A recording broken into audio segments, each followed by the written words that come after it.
Good afternoon. Today we are marking President Donald Trump's 500th day in office and his unprecedented success on behalf of all Americans at home and abroad. Since taking office, the President has strengthened American leadership, security, prosperity, and accountability. And as we saw from Friday's jobs report, our economy is stronger, Americans are optimistic, and business is booming. When the President predicted 3% economic growth, a number of economists didn't take him seriously, including President Obama's director of the National Economic Council and Moody's chief economist. But the economy has now grown by 2.8% during the first 4 full quarters of this administration, and we believe we are well on our way to reaching the level of growth the President has predicted. The American people do not believe this strong economy is fantasy or unrealistic. Just as he promised, President Trump believes in the American people and is putting them first in every decision. On North Korea, we are actively preparing for the June 12th summit between the President and the North Korean leader. The advance team in Singapore is finalizing logistical preparations and will remain in place until the summit begins. In the DMZ, the U.S. ambassador's delegation continues diplomatic negotiations with the North Korean delegation. Discussions have been very positive and significant progress has been made. Lastly, and most importantly, and speaking of great accomplishments, today is my husband's birthday, so happy birthday, Brian, and for putting up with me for all of this time. And with that, I will take your questions. Jonathan. Sir, just a short time ago, the President said that I have an absolute right to pardon myself. Why does he think that, and does he also agree with Rudy Giuliani, his lawyer, that a pardon for himself would be unthinkable and would lead to immediate impeachment? Thankfully, the President hasn't done anything wrong and wouldn't have any need for a pardon. But does he absolutely rule out doing that? I mean, does he rule out ever issuing a pardon for himself? Once again, thankfully, the President hasn't done anything wrong and therefore wouldn't need one. Steve? How does the President respond to this criticism from Republicans about his tariffs against the EU, Canada, and Mexico? How do you reassure these senators and various people who are complaining about this? Imposing the 232 tariffs protect the steel and aluminum industries because they're very critical to our national security. And for months, the United States has had discussions with Canada, Mexico, and the EU to find an alternative. Without an alternative solution, tariffs are the only measures appropriate to safeguard the country. We have strong relations with Mexico, Canada, and the EU, and will continue, and those will continue even though the tariffs are there. Again. Sir, what was the contents of the Kim Jong-un's letter to the President that he received last week? And what did the President take away from that? Is he more encouraged based on receiving that letter? I'm not going to get into the specifics of the letter, but as the President said, they were interesting, and we feel like things are continuing to move forward, and good progress has been made, and we're continuing to prepare for the President's summit. I can tell you the President has been receiving daily briefings on North Korea from his national security team, and I can also tell you the schedule for tentatively for that first meeting will be on June 12th at 9 a.m. Singapore time and take place June 11th, 9 p.m. East Coast time. There's a separate report that Vladimir Putin has reached out to Kim Jong-un and wants to meet with him. Is that a meeting that the President think would be constructive to this process? Does the President support Vladimir Putin meeting with Kim Jong-un as well? Our focus is on the President's meeting with Kim Jong-un, and the President will make his views known directly to him when we're in Singapore, and our focus will continue to be on denuclearization. Mara? Sarah, why the President tweeted that the special counsel law was totally unconstitutional. If that's the case, why is he allowing his own Justice Department to abide by it? Look, scholars have raised a number of questions about the legality of the special counsel process. The President's made his views about the special counsel very clear, and the President knows that the special counsel isn't needed because, once again, he hasn't done anything wrong. There was no obstruction, no collusion, and no wrongdoing. However, we continue to cooperate. He's never said the law itself was unconstitutional. How can he allow his own Justice Department to participate in something that's unconstitutional? Once again, I addressed this. The scholars have raised a number of questions on it, and the President's made his views clear. Francesca? Thank you, Sarah, I did want to follow up on that and try and figure out what exactly the basis was for the president's claim that it is unconstitutional. But I wanted to ask you about something else as well. EPA Administrator Scott Pruitt has been accused of enlisting taxpayer-funded staffer to not only shop for apartments around Washington, D.C., but also to shop for a used mattress from the president's hotel just around the corner. And I wanted to know if any of that gives the president pause at this point or causes his confidence in Scott Pruitt to waver. Certainly looking into the matter, I couldn't comment on the specifics of the furniture used in his apartment. John? And certainly would not attempt to. John, go ahead. Dwell on that for a second and let it sink in. I'd prefer not to, but go ahead. You said that significant progress is being made in the diplomatic talks in the DMZ between U.S. and North Korean officials. The big question here is denuclearization.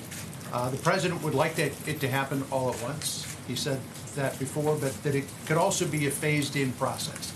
I know that the meeting has yet to take place, but certainly they're trying to iron out some details here. Does it look like it will be in all at once, or is the phase-in more likely? Look, I'm not going to go ahead and predict a meeting that hasn't even taken place yet, and I can't get into the ongoing diplomatic talks, but I can tell you that they've been positive, and we're looking forward to the meeting in Singapore. Stephen? No matter what you call it, is maximum pressure still the policy of the United States toward North Korea? Our policy hasn't changed, and as the president stated, we have sanctions on. They're very powerful, and we would not take those sanctions off unless North Korea denuclearized. Peter? Sir, let me ask you if I can. Does the president believe that he is above the law? Certainly not. The president hasn't done anything wrong. The question isn't if he's done anything wrong. I guess the question is, does the president believe the framers envisioned a system where the president couldn't pardon himself, where the president could be above the law? Certainly the Constitution very clearly lays out the law, and once again, the president hasn't done anything wrong, and we feel very comfortable in that front. I know, but you just a moment ago said it's not that clear. So I guess simply put, does the president believe he is above the law? Certainly no one is above the law. Vivian, go ahead. If I can't follow, just because I Sorry, haven't no, been here a I'm while. going to keep going right here. I just want to ask you, this is an Sorry, important Peter, one we're because gonna it's keep about, moving. Go I'll ahead. just keep asking if I can. Peter, The president, no, you can actually. well, Go actually, ahead. I'm going to, Sarah. I think this is important. I haven't I'm had a going to chance to ask this continue to question. move on. Sarah, Sarah, thanks. Right here, and then I'll go. Thanks. Go ahead. Sarah, what's the status of the tariffs on China? Does the administration still plan to move ahead with the June 15th deadline, as they stated? President Trump is taking steps to continue to reform the dysfunctional trade system that currently harms American workers and businesses, and the president is taking steps to protect U.S. technology and intellectual property from China's discriminatory and burdensome trade practices. We're going to continue in those negotiations. As you know, I put out a statement earlier this morning that those conversations continue. Ryan, we're going to keep moving. Go ahead, Brian. Two quick questions. One, I've asked this before, is there any chance we could ever see the president come out here and take some questions from us in this briefing room?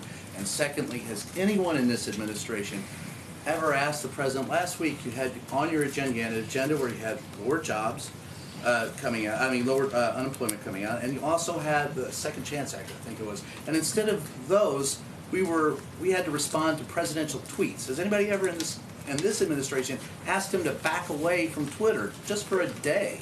On the first question, certainly you guys would be the first to know if the president comes out here, but thankfully he does address the press in a number of ways and in a number of venues, and we'll see if it happens here, and we'll certainly let you know. In terms of Twitter, the president uses Twitter to communicate directly to the American people. Frankly, you have the ability to choose what you want to write about, and you guys choose to write about things that the American people don't care about day in and day out, and that's a decision that you make, and frankly, I think it's the wrong one. Jordan, go ahead. You don't have the opportunity to ask him a question about that, though, Sarah. Can we at least get an opportunity to ask him a question Jordan, about what go he tweets? Thanks, Sarah. I want to ask you about the lawyer's letter to the special counsel. You said last August that the president did not dictate the statement about the Trump Tower meeting during the campaign, but the lawyers wrote to the special counsel that the president did dictate that statement. What's the reason for that discrepancy? Like you said, this is from a letter from the outside counsel, and I direct you to them to answer that question. Deborah. Wrong information. Once again, you're referencing a letter that came directly from outside counsel, and I would refer you to them to answer that question. Deborah? After Kim Kardashian's visit, thanks, Sarah, is President Trump considering a commutation for Alice Johnson, who already has served 21 years of a life without parole sentence? The president's considering a number of different pardons and commutations, and when we have an announcement on that, we'll certainly let you guys know. John? Thanks a lot, Sarah. Since Robert Mueller was named the special counsel over a year ago, the president's team, his legal team, the Justice Department has never challenged the constitutionality of the special counsel. And yet the president today is doing just that. Why hasn't either the Justice Department or the president's legal team challenged the constitutionality? They have the right to do so in federal court, and yet they haven't done so. Again, scholars have raised a number of questions about the legality. But specifically, those two entities have not done it. The president's own lawyers have not done it, Sarah, and they can do so. You would have to ask them. I'm not here to speak on behalf of the outside counsel. What about the Justice Department? Can you speak on behalf of the Justice I would Department? refer you to the Justice Department. They have a pretty large comms team. They'd be happy to answer those questions. Steve? Sarah, I'm wondering if the White House stands by the comments that were made by the U.S. ambassador to Germany, who said that he was backing anti-establishment conservatives to take power in Europe. Seems like a very unusual thing for a U.S. diplomat to say towards friendly countries. I don't have any updates on that front at this point. Blake? Let me ask you, turn your attention back to trade for the farmers out there who care less about the politics, who have to run a business every day. There was a farmer in Iowa who told one of our crews out there this morning, he said, it's hard to know which way to jump right now. As in, they don't know what decisions they should make for their businesses because of what is playing out here in Washington, here in China, NAFTA negotiations as well. What would you tell those folks out there who are trying to run these businesses, who are trying to make a decision on which way to jump right now? Certainly, the president is trying to do everything he can to protect American farmers, American businesses, and he is negotiating with a number of countries, but also the president wants to make sure that we're ending unfair trade practices. The president has said that he wants to help protect farmers, and we're looking at a number of different ways to do that, and we're going to continue that throughout this process. Peter? Sorry, Blake, I'm going to keep going. Peter? Sorry, Sarah, I just want to come back. In August, you said he certainly didn't dictate the statement. I wonder if you could tell us the basis of your comment when you made that in August, and do you think that still stands? Is that still an operative statement, or do you retract that? Once again, this is a reference back to a letter from the outside counsel. I understand, but it's also pertaining to a letter from the president's outside counsel, and therefore I can't answer, and I would direct you to them. What was your basis for saying it in August, though? Once again, I'm not going to get into a back and forth, and I would encourage you to reach out to the outside counsel. Sir, Rudy Giuliani, the president's outside lawyer, said to the Huffington Post, in no case can he be subpoenaed or indicted. I don't know how you can indict while he's in office, no matter what it is. If he shot James Comey, he'd be impeached the next day. Impeach him, and then you can do whatever you want to him. Is that appropriate language coming from the president's outside lawyer to be talking about the president shooting Jim Comey in that fashion? You would have to ask Rudy Giuliani about his specific comments, but thankfully the president hasn't done anything wrong, and so we feel very comfortable in that. Josh? Sir, Go ahead, Josh. If I could ask a follow-up Sorry, question. I'm going to keep going. If I could ask a follow-up question. Who are these? Not today, Jim. Well, Go ahead, others Josh. have had follow-up questions. They haven't actually. Go ahead, Josh. They have had follow-up questions. If I could ask who these legal scholars are that you are I'm going to citing, direct the that would be question great. to Josh. Go ahead. If you're saying one thing from the podium, that it wasn't dictated by the president, and his lawyers are saying something entirely different, contradicting you, how are we supposed to know what to believe? How can we believe what you're saying from the podium if his lawyers are saying it's entirely inaccurate? Once again, I can't comment on a letter from the president's outside counsel. I direct you to them to answer it. John? But Sarah, the words are literally, you said he did not dictate. The lawyers said he did. What is it? I'm not going to respond to a letter from the president's outside counsel. We've purposely walled off, and I would refer you to them for comment. John? Thank you, Sarah. Question about pardons. 11 days ago, the president issued the posthumous pardon for boxing great Jack Johnson. The leading proponents of this for more than a decade have been Congressman Pete King in the House and Senator John McCain in the Senate, both big boxing fans. Senator McCain tweeted his support for the pardon. Will the president use this opportunity to call Senator McCain and try and patch things up with him at this moment in his life? I'm not aware of a scheduled call, so I wouldn't want to get ahead of that. Sorry, Philip? Sarah, thank you. I just want to check something with you. What in the tariffs that were imposed against Canada reinforced the U.S. national security?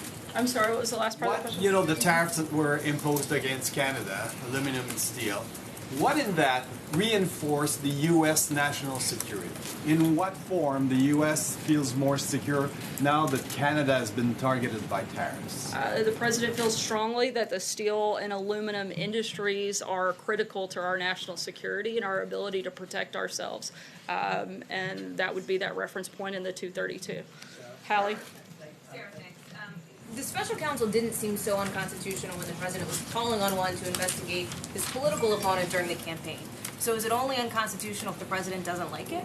Once again, the president's made his views on this point clear. I don't have anything else to add. Jennifer? About the constitutionality of it, Question for you, Sarah. Thank you. The president on Friday said that he's open to bilateral deals with Mexico and Canada. Is he still leaning towards bilateral deals as he heads up to Canada at the end of this week, or is he still thinking, or is he thinking that he'd like to save NAFTA and just renegotiate? As the president said, he's open to it, but we're in ongoing negotiations. Thanks, Sarah. Last week, Missouri Governor Creighton stepped down. Did President Trump or anyone at the White House ever reach out to encourage him to step down? I'm not aware of any conversations directly with the president or with anyone here at the White House. So why not, considering he's the leader of the party? Certainly, we were aware of the issue and felt that this was a decision to be made by the people of Missouri and a local issue. April? Sarah, you said the president hasn't done anything wrong and wouldn't need a pardon, but he said in his tweet that he has the absolute right to pardon himself. Does he assume that special counsel will find him guilty of something? No, because he hasn't done anything wrong. But he said in his tweet that he pardoned himself, so it seems to be an assumption that that Mueller will find him wrong for something, and if so, what would it be? It seems like it would be a completely wrong assumption. The president hasn't done anything wrong. I'm not sure how else I can answer that question. Two questions on the Justice Department and pardons. For example, the Office of Legal Counsel has said that the president can't actually pardon himself. Has the president requested a new opinion that may inform his tweet today? And also, there are some concerns about whether the president is still fielding those traditional pardon recommendations from the Justice Department. Some people are concerned that instead of relying on the Justice Department, he's relying on sort of rich and famous people to recommend pardons. The president looks at each case individually to see if something wrong has been done or whether mercy should be given. That's what he's done, and that's what he'll continue to do in the future. He has the authority to make that decision and has. On OLC, has he asked for a new OLC opinion? I'm sorry, has he asked for a new OLC opinion on the pardon power? I'm not aware of a recommend or an ask or a recommendation, but certainly would reiterate the fact that the president hasn't done anything wrong. Thank you. What does the president think is his top foreign policy achievement in the first 500 days? I think that there have been a number of major foreign policy achievements. Certainly, I think the strengthening of relationships with a number of foreign leaders. I think that the conversation that we're looking forward to having here in the next couple of weeks is certainly a step in the right direction. Moving the embassy in Israel would certainly be on that list, being tough on Russia, being tough on trade, and making sure that countries that have engaged in unfair trade practices are held accountable. Those are just a few, but certainly I think the list is quite lengthy, and we'd be happy to provide some more details. Sarah, can you give us a little bit more background on the pardon process? Is there a process in place at this White House to review pardons? And how did the pardon ideas of Rod Blagojevich and Martha Stewart come up? Is it simply a matter of who can gain the president's ear in order to get a pardon process? Or is there an attorney here in the White House through which these requests are funneled through, which eventually make their way up to the president? Certainly there are a number of attorneys here at the White House, and they review these matters, but ultimately the president looks at each of these cases individually and makes that decision as he has the right to do so. Take one last question. Eamon?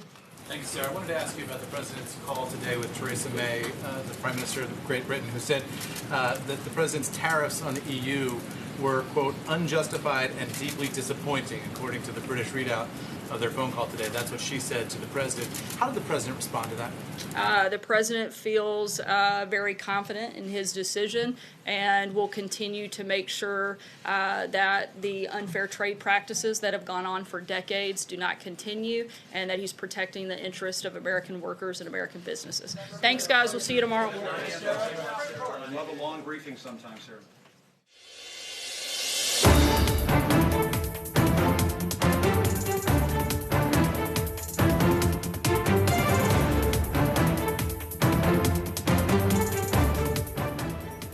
Hey there, thanks for joining us here in the briefing room on day number 500 for the Trump White House. We have a lot to drill into today after a briefing and a pretty news-packed weekend that really kicked off with that New York Times story about a memo that President Trump's legal team sent to special counsel Robert Mueller outlining why he could not obstruct justice as the chief law enforcement officer, and also saying that he may be able to terminate the investigation or even use the power of pardon. And so I'm joined here by our colleagues, Mike Levine, who covers the Justice Department, and Justin Fischel, who's on our White House team. What did you guys make of this memo? Well, I mean, I think the memo is just a clear effort to try to get it so that the president doesn't have to sit down with the special counsel. They laid out their reasons why the president can basically counter these efforts, why he doesn't have to go and answer questions, and they basically argued, hey, all of the information that the special counsel needs is already out there. Why do they need to talk to the president? And I just think that's not going to fly. The big takeaway that I got from the memo was that while he's president, the president is above the law.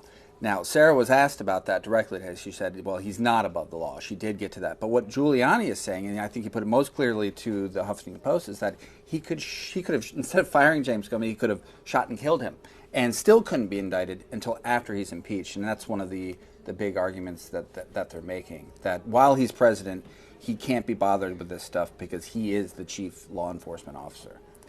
One of the things that stuck out to me at the briefing today and also just in the tweet from the president this morning is they keep referencing these scholars. Legal scholars say, legal scholars say that the president has unfettered authority to pardon himself. Today, Sarah Sanders at the briefing said, that scholars say that the appointment of special counsel Mueller was unconstitutional. Mm-hmm. Who are these scholars? How many scholars are there? 2,000? The legal scholars in this country that really matter, there are 9 of them, and they're called the Supreme Court justices. Well, and we don't know exactly which legal scholars the president was talking about, but we do have our ABC News Supreme Court contributor, and she's a legal scholar here at ABC News, Kate Shaw, who's joining us. Kate, so this morning the president said, I have the absolute right to pardon myself. Is that actually the case?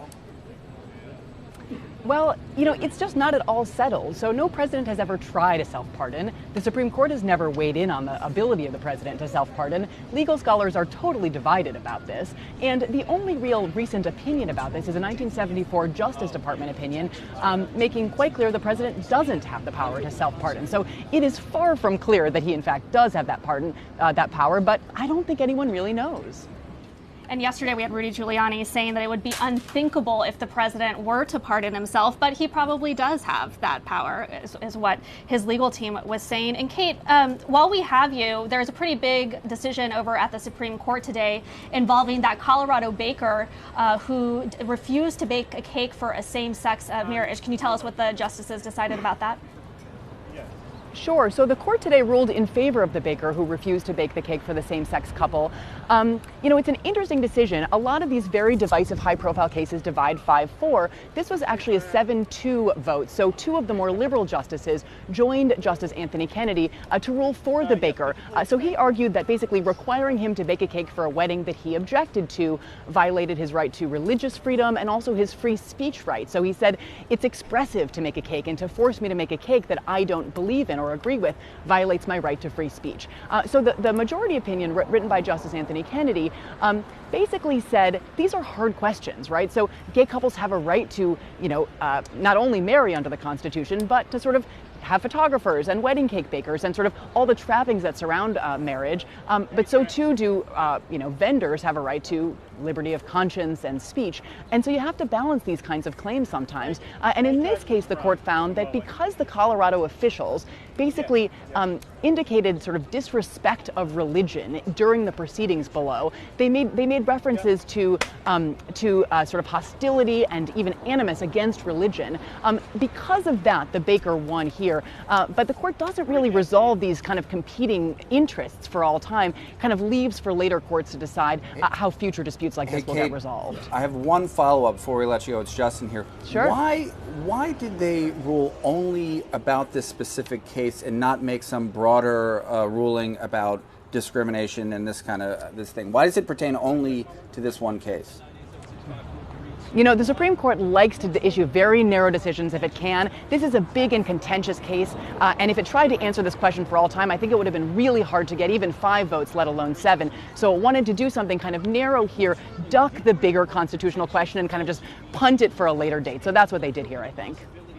Okay, Kate, thank you so much for joining us over at the Supreme Court. We appreciate it. I want to get back to that memo that Trump's legal team sent to the president, to Special Counsel Robert Mueller. And something that was new in that memo was that they said President Trump did dictate that response after Don Jr.'s meeting was with the Russian lawyer Paul Manafort and Jared Kushner was first revealed. There's been a lot of shifting explanation from the White House over the past few months. They can't seem to nail it down on what exactly is Well, I mean, they told us 4 times, on at least 4 different occasions, that the president did not dictate this response to the Trump Tower meeting.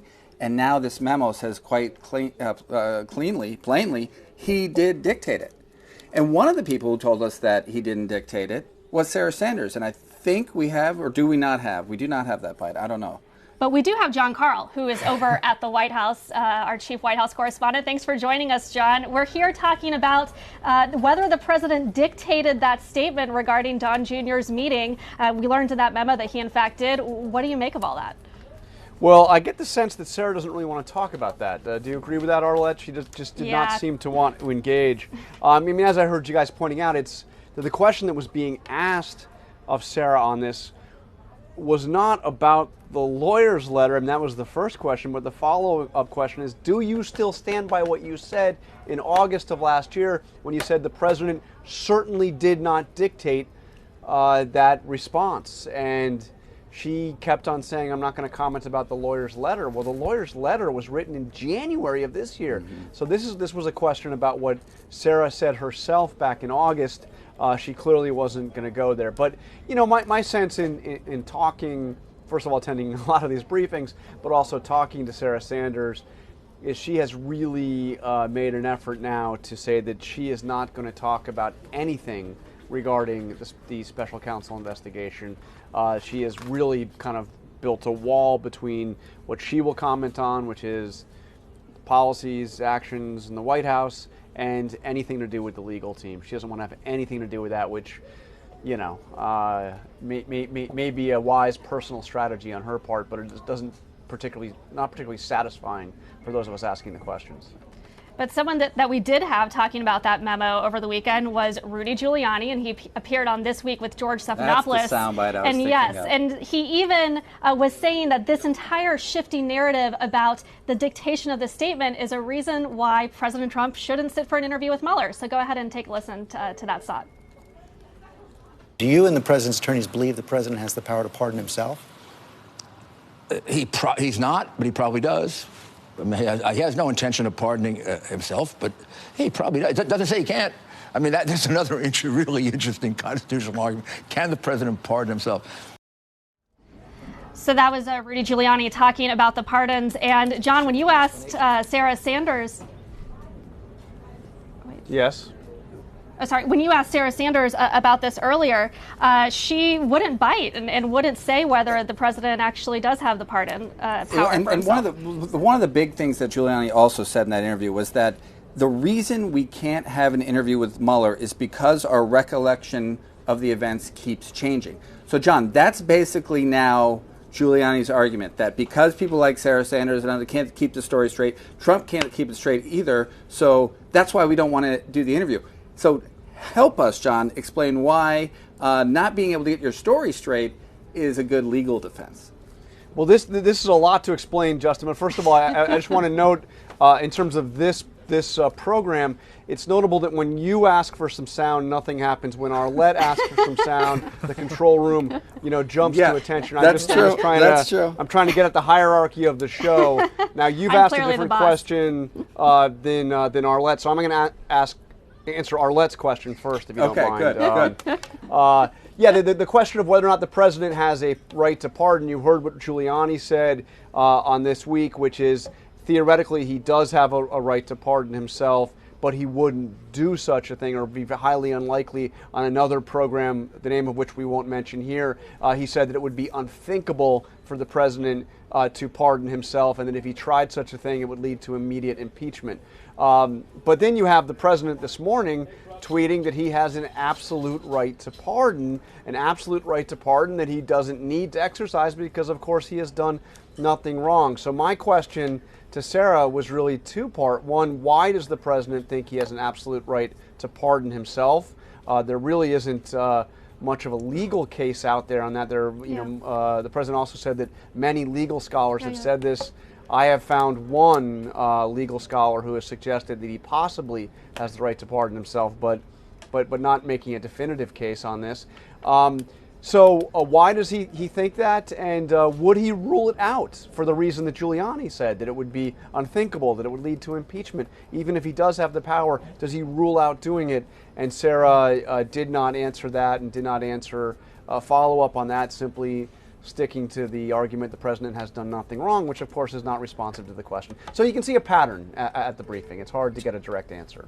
Just one quick thought on that. It's interesting to note that the president's attorney, the actual lawyer, says that the president probably has that authority, whereas the president says he absolutely has that authority. Discrepancy. Right. Okay, thanks. And the president's lawyer says he probably has that authority, but it would be unthinkable and would lead to immediate impeachment. So it doesn't sound like something that is really a central component of their legal strategy. Really, the more important question on the pardon question is the president thinking about pardoning any of his associates who have been tied up in the investigation? People like Michael Cohen. As you may recall, I actually asked that question directly of the president not long ago, and he told me it was I think a stupid question. I remember that. John, none of your questions are stupid, but thank you so much for joining us over at the White House, and we'll talk to you soon. All right, thank you. But so just moving on really quickly, we're leading up to that big summit next week between President Trump and Kim Jong-un. Sarah Sanders said that the president's receiving daily briefings on the summit. What are you expecting to come out of it? I mean, I think they're still figuring out what they're going to agree on, what kind of statement they're going to come up with. I think it was really telling last week what the president had to say about this. Going in, they were talking about a plan for coming away with a resolution on complete denuclearization. Now I think they're walking that back big time and just sort of having any sort of statement that they can agree on about the way forward. That's what I took from the president's remarks last week after his meeting with Kim Jong-chol. So I think the expectations are way down, and the Washington Post had a really quick story about just even the logistics of the whole thing that also need to be figured out, which is not done yet. So there's a lot of work to do. Yeah, and it's just about a week away. And one thing we learned yesterday is that First Lady Melania Trump will not be going to Canada for the G7. Justin's going there in a few days. Right. Yeah, I am going. But Melania Trump will not be going to the G7 or to North Korea. Or sorry, to she's not going to North Korea, but also not to the Singapore summit. But one thing that we will see, or we won't see her today, but First Lady Melania Trump will be she's on the public schedule today. She'll be going to an event with President Trump to honor Gold Star families over Memorial Day. And this is going to be the first time that she's out in public in 24 days, I think, since that procedure she had at Walter Reed. The problem is there's a lot of speculation about where Melania might be. But the problem for us as journalists is using that word speculation doesn't really work for me. We haven't seen her in 24 days. Yes, she had this procedure for a benign kidney issue, which all the doctors say is an in and out day thing, and so people are asking the questions, but I'm not sure it's totally fair. She is expected to be doing an event tonight with Gold Star families, as you mentioned, but it's we're not expected to see her, which would be normal for an event like that. So I'll give her space, give her time. As we were saying in the newsroom, we didn't see her for the first 6 months of the presidency, so while she was in New York, so I'm not really sure what the what the outrage is all about. She tweeted. She tweeted. She said that she's still working hard, even though she hasn't been out in the public eye, but she will be with Gold Star families today over at the White House. And before we go, really quickly, just want to say go Caps, since we have the hockey game, Stanley Cup tonight. We have our little Ovechkin bobblehead. But that wraps it up from here at the briefing room from ABC News. Justin Fischel, Mike Levine, and myself, Arlette Saenz. Thanks so much for joining us. And remember, you can find us on abcnews.com, on our app, Roku, Apple TV, everywhere. So thanks for tuning in.